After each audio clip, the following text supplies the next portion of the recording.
What is up, my friends? On this video, we're going to be talking about the world's toughest man. His name is David Goggins. He is the author of the best-selling book, Can't Hurt Me. Before that, he was a former Navy SEAL. He attempted to get into the SEALs on 3 separate occasions. The story behind it and his backstory is absolutely incredible. After his career as a SEAL, he became an ultra marathon runner. And since then, he has broken so many world records. A lot of people cannot understand how he does some of these physical feats. But today we're going to talk about what it is that drives him. What is the fuel? What is the motivation behind that? But most importantly, how can you tap into that same source? So before we dive in, I would love it if you would smash that subscribe button. If you love money, if you love mindset, if you love motivation, then this is the channel for you. So if you're watching this video, you've probably heard some pretty incredible stories about David Goggins. One of my favorite stories is an ultra marathon that he did. Most ultras are about 100 miles of running, and they usually include about 10 to 20,000 feet of ascent and descent. They are brutal on a body. If you were to do them on a bike, it'd be difficult, but you're running this distance and you're doing it off-road. Well, he did one of those more than twice the distance of a normal ultra. It was around 230 miles in Moab, Utah in July. I believe. It was crazy hot down there. And what happened is late in the race, his pacer took him the wrong way. He wasn't paying attention and missed a juncture point. Ended up going 10 or 15 miles in the wrong direction. Had to backtrack. But by that time, he was off pace for finishing on time. He was ejected from the race and was given a did not finish. Now, what's cool is the next morning, he did not get all pissed and blame his pacer. He took full accountability for that and he went on and finished that run. That is absolutely inspiring. So what is it that fuels David Goggins? So we're going to talk a little bit about motivation, and I want to share with you the 3 different sources of dopamine. Dopamine is what gives us that motivation, that spark, that energy to go do something.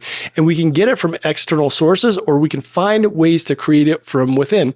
Now, a lot of times people go to a Tony Robbins event, they get all pumped up, they're all psyched, you can feel the energy, and by Monday morning, that energy is starting to dissipate and disappear, and the next thing you know, you're doing the same things that you have always been doing. So by the end of this video, I'm going to teach you what it is that sparks that internal drive in David Goggins and how you can do that for yourself. So the chemical inside of our body, known as dopamine, most of you have heard of this. It is what causes us to go out there and take action, to seek out rewards. It can also cause us to not take action or to do very unhealthy things and create addictions. So I'm going to file it into 3 separate categories. Make sure you hang around to the end so I can tell you what it is that fuels David Goggins. But I like to look at the first category as the stuff that creates addictions. This is the stuff that, is not very healthy for you or can be very devastating for you. But usually people are trying to have an escape from life. And so they resort to watching too much TV and binge watching Netflix. And when you watch a series and it's getting you to watch and never check out of it to become a couch potato, that's hitting your dopamine system. It's causing you to want to watch the next episode. On top of that, you could be eating a lot of crappy foods like Doritos, which are filled with salt. Some foods are filled with sugar, but sugar and salt are also very good at hitting your dopamine receptors. They'll do scans on people who eat a lot of sugar or a lot of salt, and you can see those same parts of the brain that release dopamine start to light up. So manufacturers, advertisers, marketers, they know how to hack into the dopamine system. And if you're not careful, you can form addictions. We also know about cocaine. Cocaine absolutely dumps dopamine into your body and it's highly addictive.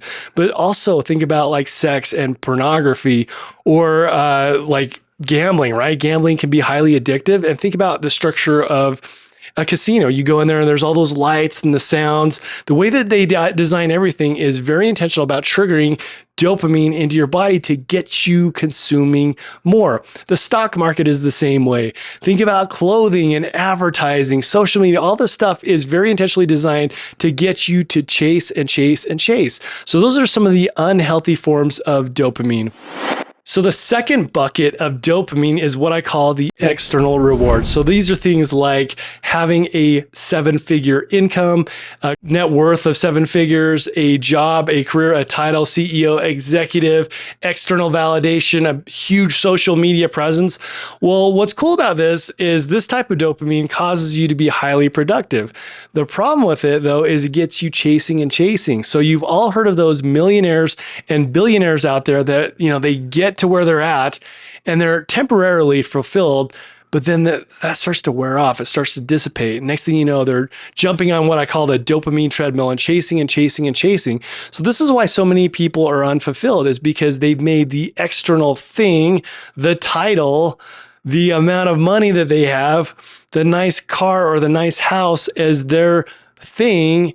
And it does give you a little dopamine. It gets you off your ass and into action and going out there to create these things. And then there is a little bit of a dopamine reward once you've attained that, but it fades away fast. And then you're left feeling with this dull feeling like, I'm not sure why, but I just don't feel like I've accomplished anything. So you think that you just haven't done enough. And then you hop on that treadmill and you start chasing and chasing and chasing. And what's really bad about this is the addiction becomes the chasing. So that's what's giving you the dopamine release, is getting on that treadmill, but you're not fulfilled. You're not feeling like you've gotten anywhere when you actually hit the goals that you set out for yourself. So that's the second bucket, is the external reward bucket. Another area where this comes from is seeking validation. And I know because I used to do that. I remember when I was a kid, like I felt like my parents weren't very proud of me. So what did I do? I became a DJ and I went out there and I'd always be promoting these big parties and out there hanging out with the cool people. And I would be doing these things that I thought would make me fulfilled. And sometimes it did feel good, but then I was left not feeling like I had accomplished anything. And I had this empty feeling and I kept chasing and chasing. And finally, I figured out what it is. The best place to get it is from the third bucket. Okay, the last bucket is called the intrinsic reward bucket. This is the internal dopamine. This is seeking within yourself what is possible. So if you've read some of David Goggins' material, he always talks about this search to find out who he is, what he is made of, what is inside of him. And that search is what causes this internal dopamine to be released. Another example I like to talk about is Kobe Bryant. So you used to hear stories about Kobe Bryant going to the gym at 4 o'clock in the morning before any of his teammates were even thinking about waking up. And he'd be calling his coach and he would be in the gym so early, just perfecting his game. So that's another source of internal dopamine. I call this mastery, where you are focused on loving the game instead of the external rewards, the best-selling book, the amount of income, the title, the accolades, the external validation. But here's the thing to take away is when you can tap into the internal dopamine system and perfect your game, work on mastering yourself, work on getting better, work on being more curious and just loving the game, savoring the game. What that will do is it will release dopamine into your body. But what happens is you end up getting better at what it is that you're working on, and the external rewards become a byproduct of that. So how cool is that? Instead of chasing these things and feeling unfulfilled, when you tap into the internal dopamine system, you get better, and the skill, the mastery that you develop is what creates those outcomes. And that will leave you fulfilled. It will leave you curious and seeking more, but in a good way. Just remember to take time to savor what it is that you've done. Savor the very act of doing it. When you have those micro wins, take a moment and sit in that for a minute, marinate in that win, and give yourself the kudos for those small incremental wins that build up to the big results. But most importantly, find out who you are at your core. Become curious about what you were made of. That is what David Goggins does, and that's what I want you to do. I would love it if you'd leave some comments under this video and let me know what it is that fuels you. What is it that you're working on? Make sure that you subscribe to this channel. Again, this is all about money, mindset, and motivation for the driven entrepreneur or driven professional. I would love to be connected with you. I'll catch you on the next video.